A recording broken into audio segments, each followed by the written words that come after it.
and welcome to For Book's Sake. I'm Heather Roberts. I'm Veronica Adams, and we are 1852 Media. And we are Swifties, in case you did not know. And today, on the date of recording, Yes. is release of the Tortured Poets Department. Yes. So happy Tortured Poets Department Day, everyone. Yes, happy indeed. So we're not going to belabor this too much, so we can go back to listening to the album.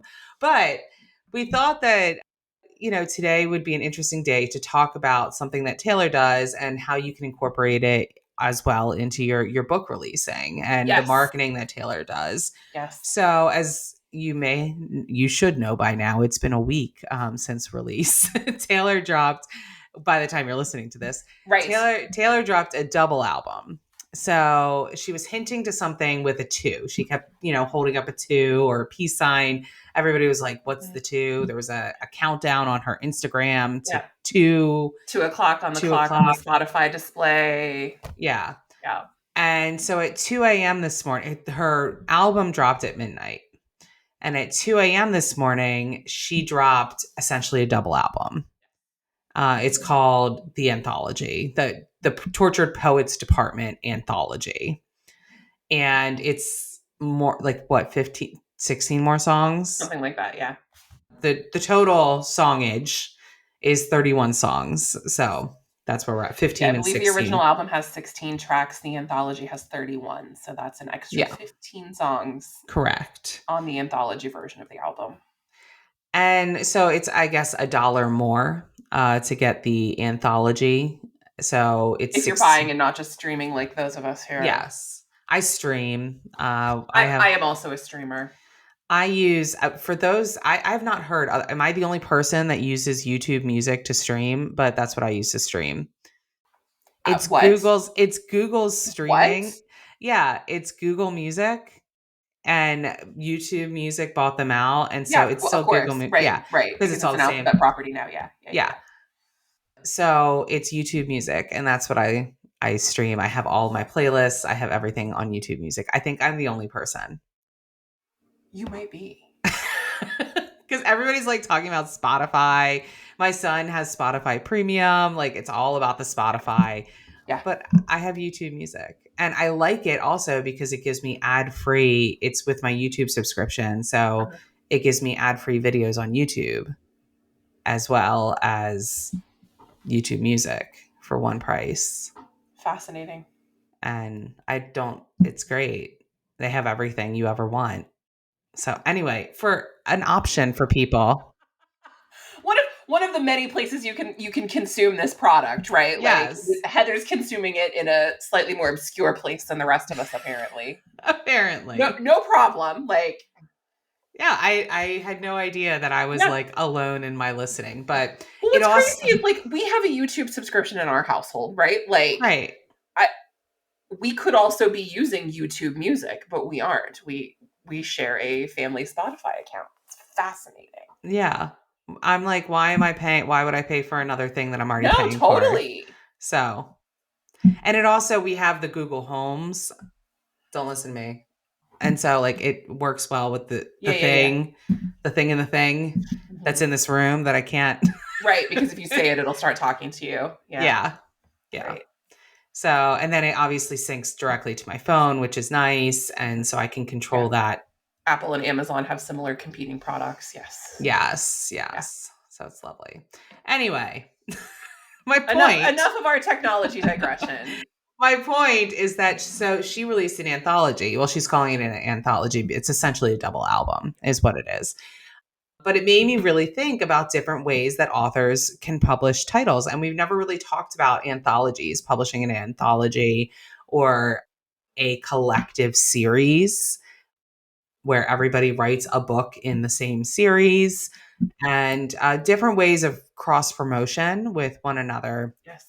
You specifically have a lot of experience with this. I've done some work for anthologies, and we can talk about that one specific box, but you actually have way more experience in the curation and publicity and marketing for collective series. Yeah. I've done several collective series. Right. So, I mean, we can talk about that one first and then move on to anthologies. So what is a collective series? A collective series is when you have let's say 6 authors get together. They all decide on a theme. She's pulling this from a very specific project she just did last year, you guys. Yeah. You decide on a theme, and everybody writes a book to that theme. Oftentimes, the characters will be related. So there was one series in particular where there were twins, and one author had one twin and the other author had the other twin as the hero. So your characters are same universe, connected in the same universe, and they're connected.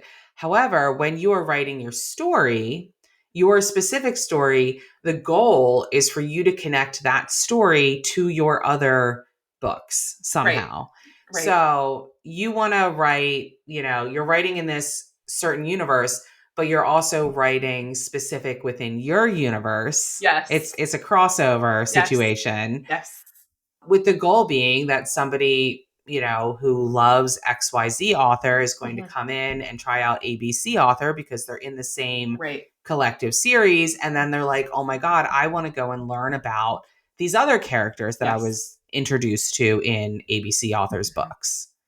Right. And that is essentially a collective series. They're great. I've done several of them, promotions and marketing wise for groups. And they're oftentimes really fun, and they do lift up, the backlist or the front list, but depending upon what it's pointing to, the title's pointing to, of authors' books. They get new readers in. The downfall is sometimes your core audience doesn't really always want to flow that way.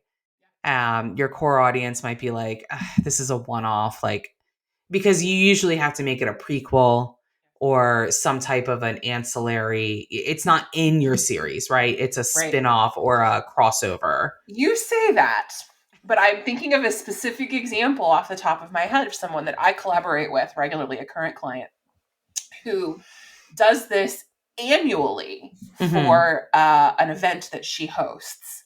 And what she has started doing is making sure that President Bartlett doesn't interrupt our podcast. Yeah, I'm sorry. It's my ringtone. One of Heather's many fandoms is Aaron Sorkin. But anyway, I digress. What she does with her stories now is, in addition to having them written for the purposes of cross-promotion, that's so funny. Technology is just like... It's Facebook blowing my phone up, okay? That's Facebook. It's Facebook, and it's really obnoxious. All right, I'm going to take this opportunity to pause and say, there is nothing that I dislike more throughout the business day than the barrage of calls you get from Facebook when it's your turn to be barraged by them. And they call you back to back. Yes. That's what that was. So I thought I turned it off, but apparently I didn't. And they call you back to back. It's infuriating. They're obnoxious. If you have not started advertising on Facebook, I cannot recommend that you do that enough as soon as your budget will allow you to. But also, this is one of the downsides to doing it. They're going to harass you to talk to their people so they can talk you out of even more money. And it's just, you don't need that phone call. No, you really don't. They don't understand our industry. They don't understand promoting the way books. We sell books. Yes. They don't get it. I've had so many conversations with them because obviously I've tried them out, and, I've talked to them and talked to them and talked to them more times than I can count. Yeah. And a lot of the times they'll be like, oh, wow, these ads are doing really well. Yeah. And I'm like, what can you suggest to perform better? Oh, nothing. Well, then why are we talking? Why are we here? Why did you waste my time, the author's time, and your time if you don't have anything else to add to this conversation? It's infuriating. Did you not check the dashboard before you reached out? No. Am I just on a list of people and you don't actually look at how well my ads are doing before you call me and harass me to talk to you and waste more time? It's so annoying. No, they don't. They don't. Yeah. So we digress. Okay, back to your current client. Your current client. What she does with these anthologies is she gets together a group of authors who are going to attend the event, and they all write stories for the anthology that is going to be released as part of the event, usually the first day. And what she has started doing for her own personal stories is publishing them into a standalone series once they come back out of the anthology. And so not only do her anthology stories point you to different places in her catalog and cross promote with whoever her writing partner is for the project, when she gets them back, they are an entire series of stories that are connected to her That's big smart. umbrella universe. Yeah. And you can read them independent of any of the interconnected stories in her universe. It's interesting. It's very interesting. There are a lot of ways to do this. You don't There have to are. just write an anthology story that points to one part of your catalog, whether it's new release or backlist. Yeah. You don't have to write just for the anthology.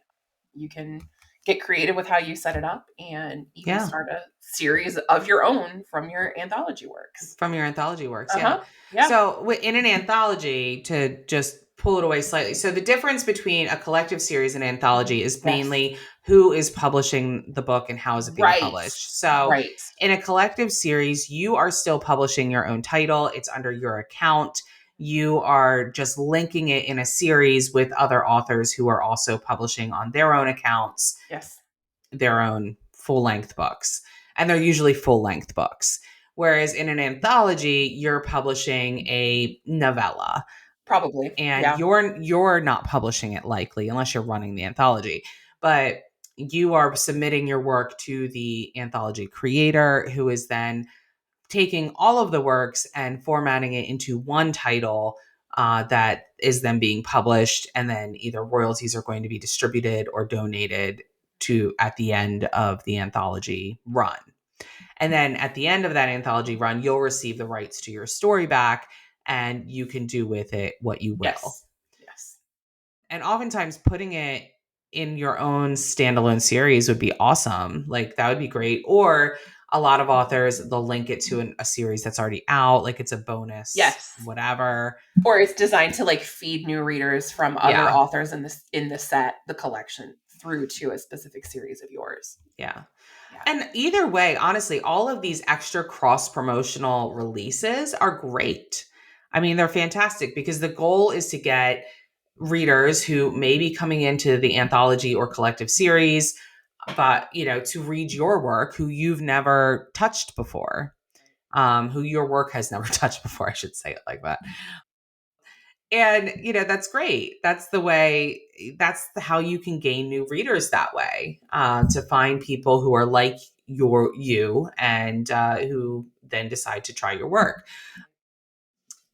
I would say though the downside is you don't want to do too many of these. This should not be like one of the only things you do. This should be something you do maybe once or twice a year, depending on how prolific you are. And the rest of your work should be probably for your own main catalog in some way, shape, or form. I think that's the one thing that I've seen some authors get into trouble with. They get invited to an anthology and they're like, oh, this is so fun. This is great. And they don't, it sort of takes off the work, I would say, of publishing, right? You don't have to do the heavy lifting of publishing the title, doing the cover, doing all of that. And so you're just writing the story, and it's almost like doing a small press. It's nice, right? And you have certain usually marketing requirements that you have to do, send it out to your newsletter, et cetera, et cetera. But you're not having to promote your work on its own. And the anthology usually does well because of how many authors are in it. I mean, that's how a lot of authors hit USA Today back in the day, when that was still a possibility for indie authors with digital only sales. Distribution, right.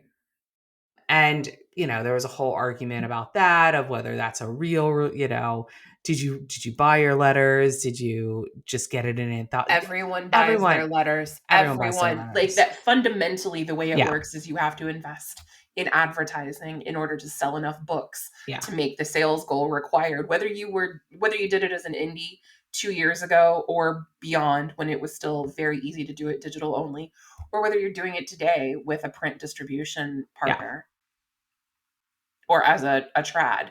It really does not matter. There is money goes into it. Everybody bought their letters. Yeah.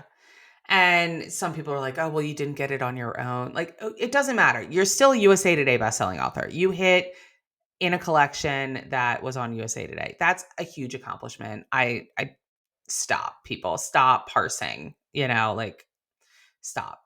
But That's not possible today with the way that things are. Unfortunately. So anthologies have fallen off in popularity in so much that not that people don't do them, obviously people still do them, but Absolutely. they're used for more of what their core purpose is now, which is cross promotion and charity work and things like that. Whereas before, you could easily be in an anthology every month if you wanted to be because they were so prolific. There are some people in the industry who had a really great business just Yeah. organizing and publishing and marketing anthologies for authors, Yeah. specifically to Hit a buy list. letters for Yeah. people. Like that was the entire goal. Right. And oftentimes there was a buy-in to get into the Of course. anthology, and that Yeah. money would go towards costs Cover of creating design it, and formatting and yeah. sometimes the work of the creator putting together, Sure. Sure. which is valid, and also advertising costs. There was, advertising costs required going in. But that amount was usually much cheaper than you promoting and doing your own Usually a few work. $100s. I don't think I ever heard of Yeah. anybody paying more than maybe what, 5 or 600 to be into Yeah. an anthology before. I think that that's probably the highest I've ever Yeah. heard.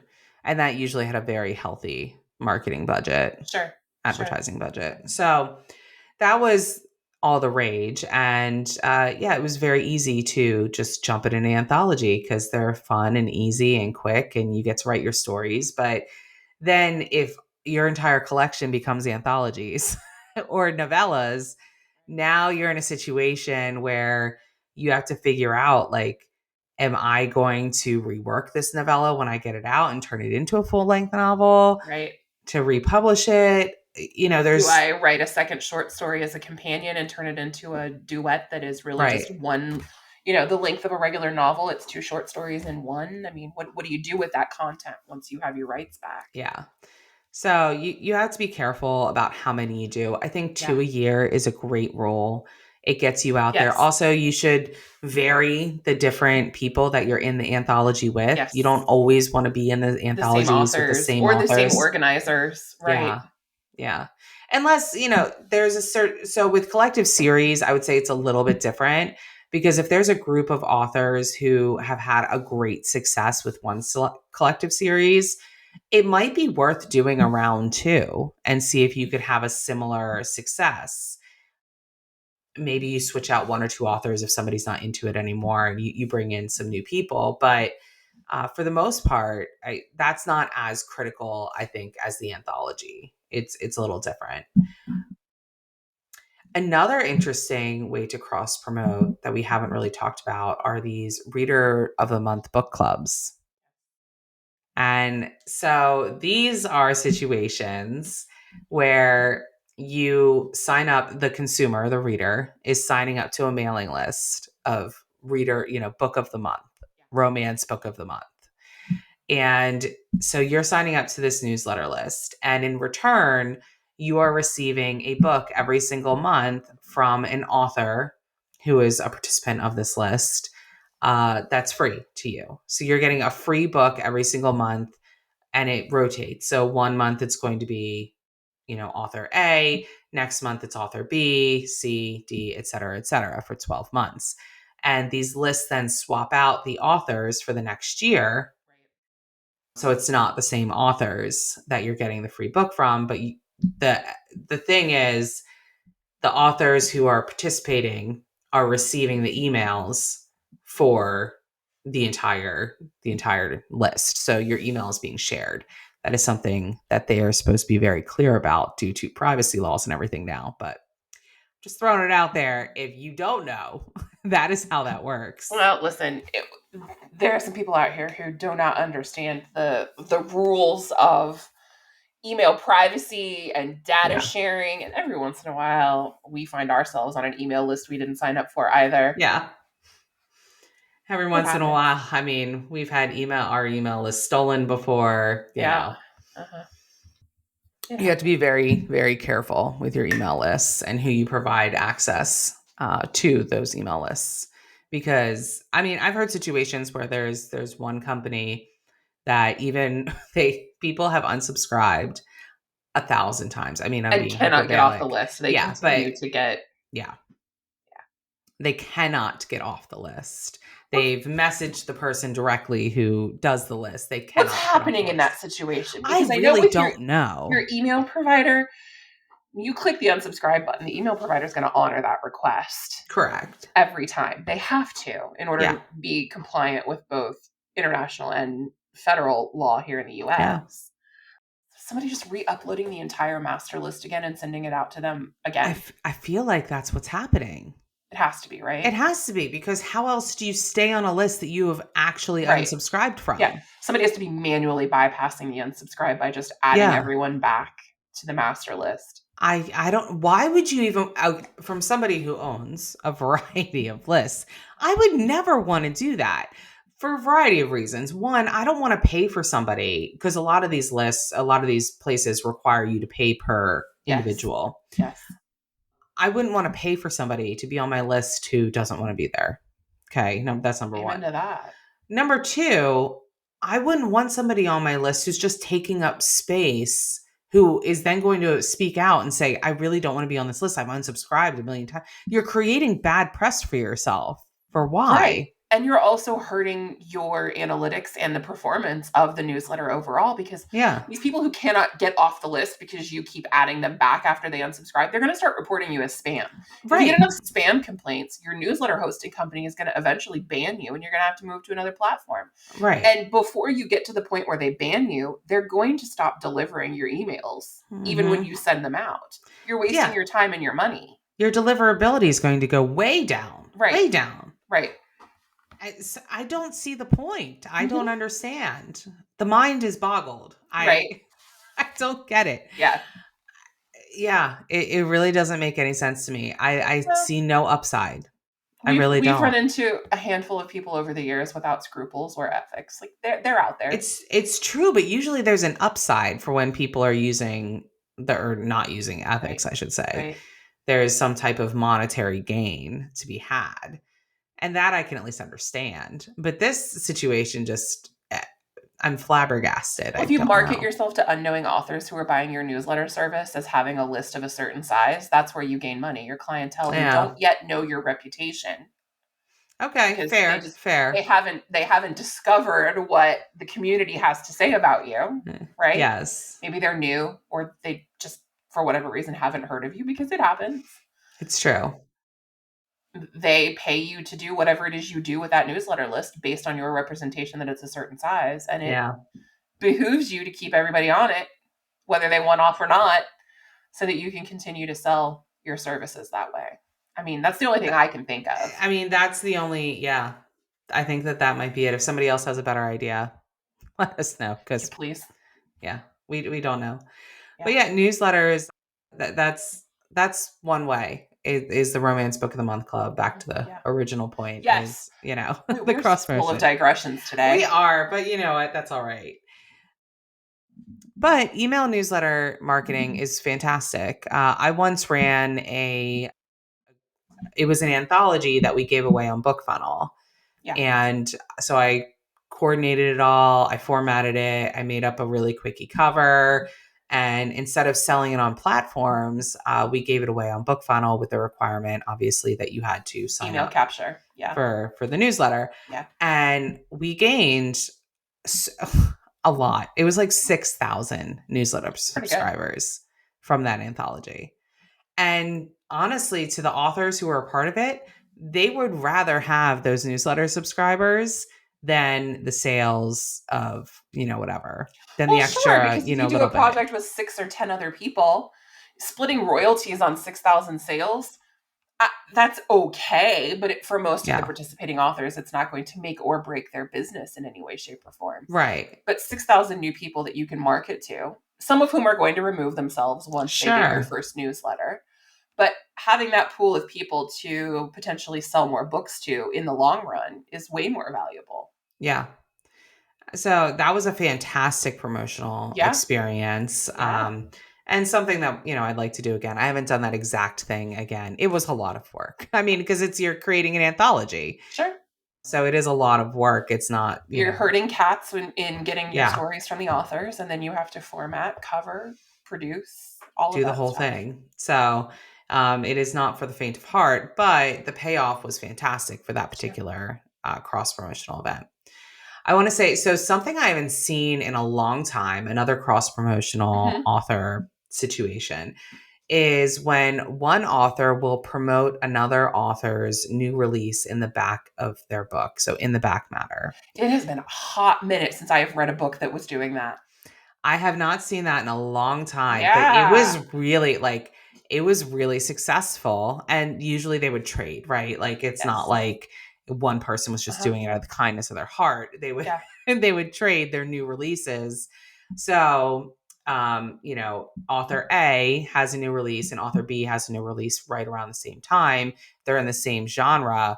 Instead of leading in the back matter to their own next book, they would lead in the back matter to a preview. I mean, they would also lead to their next book, but there would be an excerpt and preview of author B's book. Right.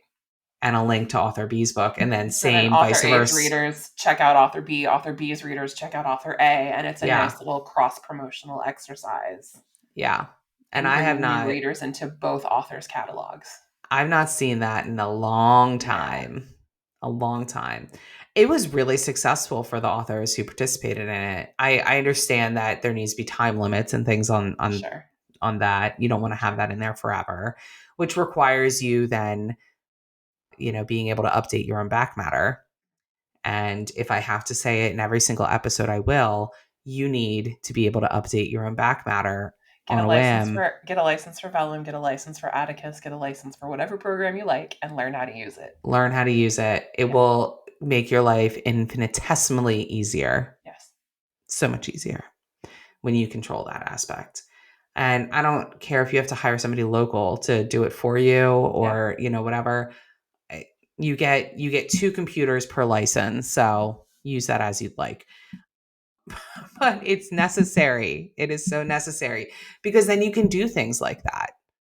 And you can then say, okay, for this month, we're going to do that cross promotional back matter situation and then be able to just take it down and fix it up. We both publish in KU. So we're going to leave it in the back matter for the first KU cycle, 90 days. Yeah. And then on day 91, we're both going to update the back matter to whatever we want it to look like and move on. 90 days of cross promotion, just the first KU cycle for the releases, whatever. Yeah. And it's a great way to do that, to cross promote in that way with somebody that, is really you share readers with. Yeah. And you'd like to or should share readers with. Should share readers with. Don't yet. Yeah. Yeah. That's the whole thing there. So what are some other antiquated cross promotional marketing? Do we want to be giving antiquated advice on this podcast? I'm not sure we do. I feel like things come back in cycles, right? For sure. There's a lot of trends. Like your 17-year-old going to a Sublime cover band concert last night. Yes, I know. He's now listening to Sublime, and I'm like, I know these songs that he's now playing. Has no idea that his mother and her college girlfriends have their own version of Santeria.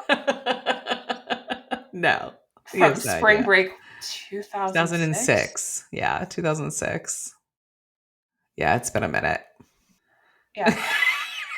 So I won't embarrass myself or you with any more details about that, but no. I was having a little bit of a flashback. It's great. But for the Boone's Farm, it might have been a complete flashback. Listen, everything's coming back into trend. I mean, I literally just saw a TikTok the other day of this younger girl, maybe 18, 19 years old, talking about how I'm sorry, I can't say this with a straight face. I don't think this was satire either. She was talking about how she discovered the layering trend of layering 3 tank tops underneath a shirt. Layering tank tops. Yeah, that's what it was about. Layering tank tops. And I was like, girl. I saw gauchos. Yeah. I was like, girl, all you need to do is part your hair to the side and,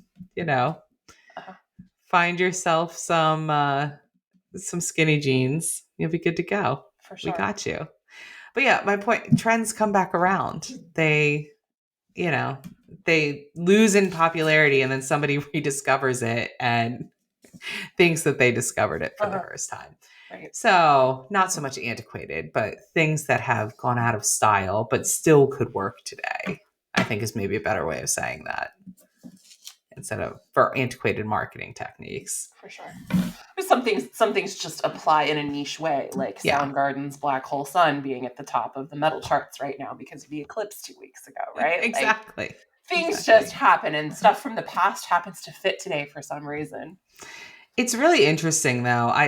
I find this whole cyclical thing just fascinating. I mean, my son's favorite sweatshirt. So my son he's a senior in high school. He's graduating this year in less than 2 months time. And his absolute favorite sweatshirt, hands down, is a vintage, I'm using quotes, okay, for those that can't see on YouTube, a vintage Massimo sweatshirt that my husband purchased in circa 1997 from Walmart. And my husband has a very clear memory of purchasing this sweatshirt because he got it in an emergency situation. He needed a sweatshirt. And so he just like ran into Walmart and got it from like their $5 rack. Yeah. And it's just this red, back when Massimo was sold in Walmart. Back when you could get a sweatshirt for $5. Yeah, that too. And he loved it. It was well worn from my husband. Sure. It has, the sleeves have natural like wear on them. Yes. That you now see people trying to purchase new clothes that imitate it. And my son, it's his absolute favorite sweatshirt because it's just so soft and comfortable and has that vintage quality and look to it. I'm sorry, I can't even say with a straight face. And like people are like, oh my God, like I love that. Like his friends love that sweatshirt too. Yes. And it's a $5 Walmart sweatshirt for people. Like it is but he could sell it today. It's 27 years old. It's comfortable. It's probably threadbare in places. It probably looks its age. I'm sure your husband was not necessarily kind to it over the years he wore it. So like, I mean, he could probably sell that sweatshirt for like $75 today, which cracks me up. A $5 Walmart sweatshirt. So you don't know what you have. And you need to think about this stuff that it's going to come back around. Like revisiting the tools in your toolbox. Yeah.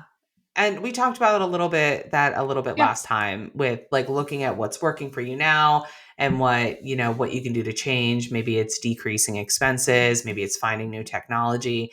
But I think another piece is looking back at what worked for you at one particular point.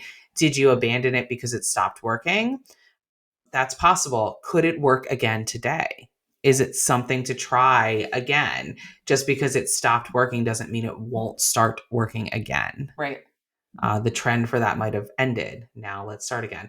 I've seen serials come back in the same way. Like now we used to have serialized content of novellas, right? Like all the books were like serialized novellas.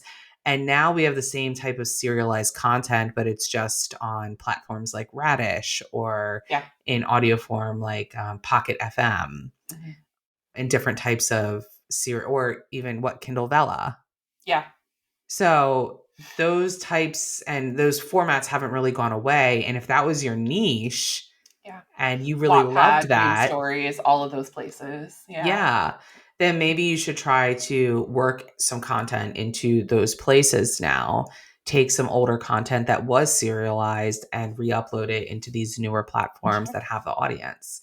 So if you have backlist books that haven't sold in a while, they've just been sitting there collecting dust. Maybe you take some time to break them down into serialized installments and try finding a new audience in the serial reader market.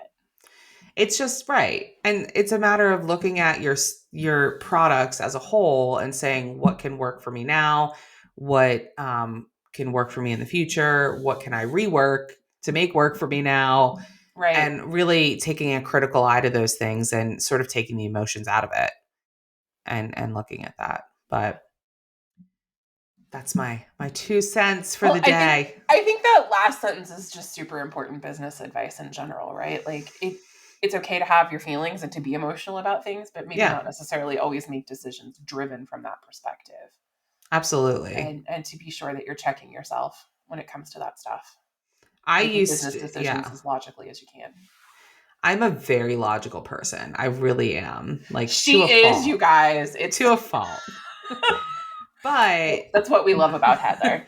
I can get caught up in my own emotions and get very defensive about things that I've no reason being defensive about, simply because I am emotionally attached to it for whatever reason, very sentimentally attached, what have you. And it's been hard for me, but that's something that I've worked on to really separate those two things so that we can grow, especially in the business sense, is really what I'm talking about. And to not hold on to those attachments as much as I used to. We just changed newsletter providers. We are updating our website.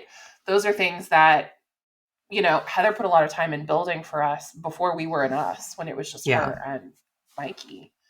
And now it's her and Mikey and Jackie and me, and who else may join the venture at some point in the future, whoever else is out there. Change is hard.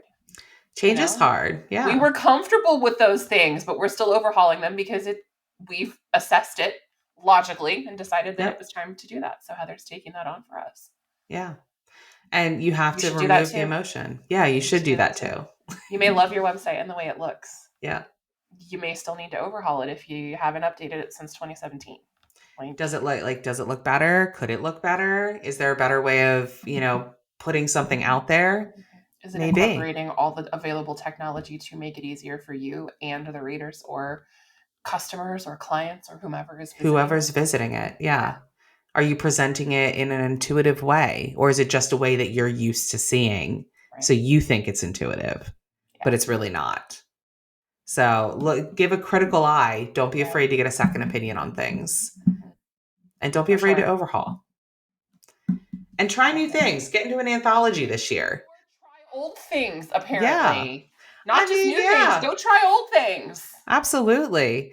And do things that are fun and surprising. I think the big thing with this Taylor Swift release is that, now, I got to wrap it back up and around. Okay. Well, I was about to say, go listen to 1989 instead of the Tortured Poets Department. But, here we are. No, but I'm a rep girly myself, right? Like I'm still waiting on rep TV at this point. I'm more of a Midnights girly. I like 1989 as well, but 1989 and Midnights. But no, she dropped a double album. Nobody was expecting her to drop a double album. People were expecting her actually to drop an old album. They were expecting her to drop Reputation, Taylor's version, with this new album. New album. A single album of new songs, and then the reworked Taylor's version of the old album. Yes. That's what people were expecting. Yes, we were.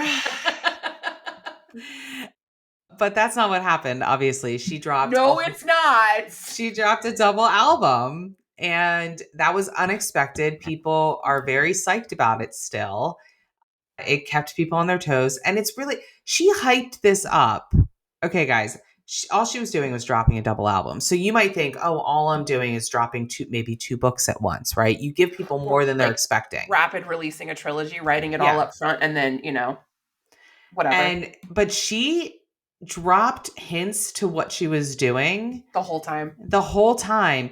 And it's not like it's really that big of a deal. Like, yes, it's great that she dropped a double album, but it's a double album, right? Like, it's not like any new insane thing. So just because you haven't done anything new or insane, maybe you're just dropping a trilogy at once, or you're dropping old books, you're re-releasing them with new covers or something. Hint at things to come. Get excited about your own stuff. Yep. I mean, that's what she does the best. You don't have to do all of the same level of masterminding and stuff and Easter eggs and all of that stuff. But I mean, she's next level. But she's beyond next level. Yeah.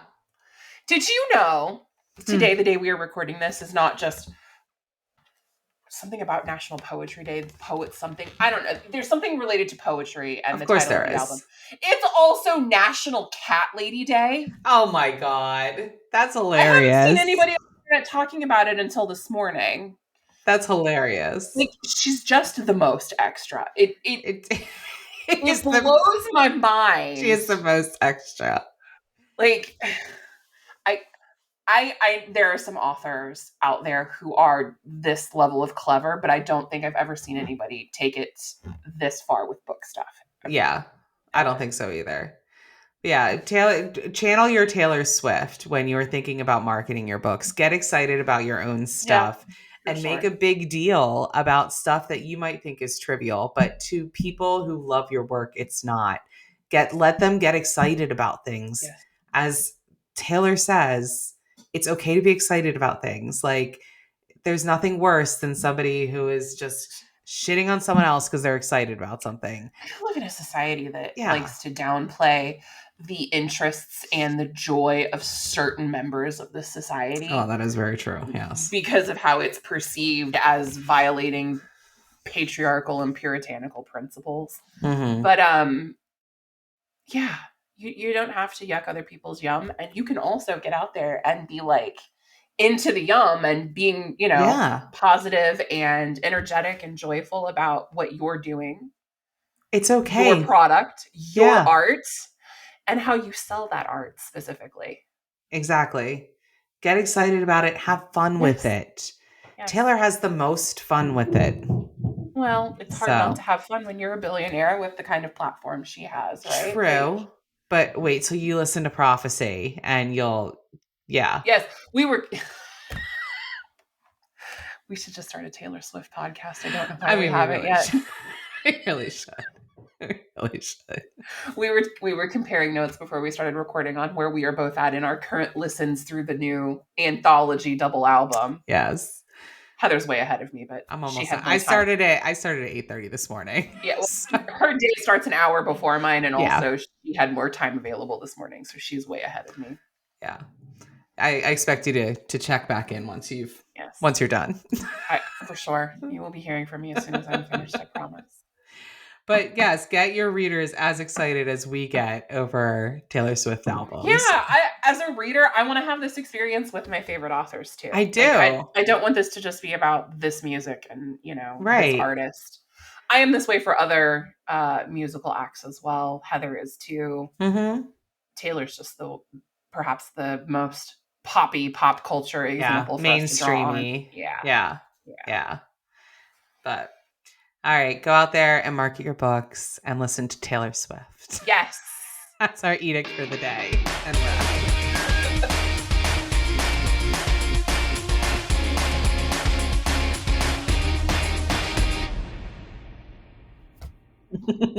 out.